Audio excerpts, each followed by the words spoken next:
মুন্সিগঞ্জে এই বছর কোরবানির ঈদকে সামনে রেখে জেলায় ৪৭টি কোরবানির পশুর হাট বসেছে। তবে এখন পর্যন্ত হাটগুলোতে বেচাকেনা তেমন জমে ওঠেনি। মুক্তারপুরের বিসিক হাট থেকে আরও জানব প্রতিনিধি ভবতোষ চৌধুরী নূপুরের সাথে যুক্ত হয়ে। নূপুর, এখনও তো পশুর হাট সেভাবে জমে ওঠেনি, কোরবানির আর খুব বেশি দেরি নেই, কিছুদিনের মধ্যে জমে উঠবে বলে আশা করা যাচ্ছে। কোন ধরনের পশুর চাহিদা আসলে হাটগুলোতে বেশি, বিক্রেতারা কি বলছেন এবং ক্রেতা চাহিদা আসলে কেমন?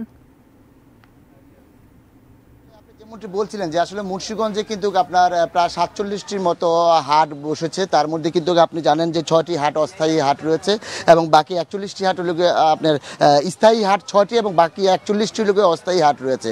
তো আমি আছি মুন্সিগঞ্জে যে হাটটিতে বিসিক হাট বলে নামে পরিচিত। এটা প্রায় দীর্ঘ ২৫ বছরের উপরে এই হাটটি আপনার পরিচালনা হচ্ছে এবং আপনি জানেন যে আগের যে হাটটি বসতো বিসিক মাঠে, এখন বিসিক মাঠে হাটটি বসতে না পারে, কিন্তু এখন আমাদের যে পুরান মুক্তারপুর পুরান ফেরিঘাট সড়ক এবং একটি স্কুল আছে, প্রাইমারি স্কুল, এই স্কুলটিতে এই হাটটি বসেছে।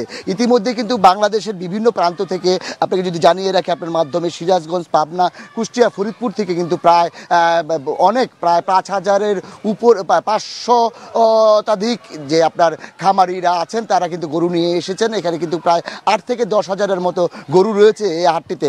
একটু যদি আপনাকে আমি ঘুরিয়ে দেখাতে পারি যে এখানে গরুগুলা কিন্তু প্রায় ৭০ থেকে আপনার ৫ লাখ টাকা পর্যন্ত দাম রয়েছে এখানকার যে গরুগুলি রয়েছে। এবং খামারিরা বলছেন যে ইতিমধ্যে তারা যে 8ই জুন এখানে হাট শুরু হয়েছে, তারা কিন্তু ৪ তারিখ থেকে কিন্তু এই হাটে এসে অবস্থান করছে।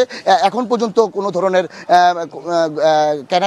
কেনা বেচা ওরকমভাবে শুরু হয়নি। তারা বলছেন যে ঈদের হয়তো 2-1 দিন আগে থেকে, 2-3 দিন আগে থেকে কেনা বেচা শুরু হবে আর কি। এরকম একটি পরিস্থিতি কিন্তু আমাদের মুন্সিগঞ্জের এই গরু হাটটিতে রয়েছে। আসলে এই ছিল পঞ্চসারের বিসিক গরুর হাট থেকে আমার সর্বশেষ পরিস্থিতি।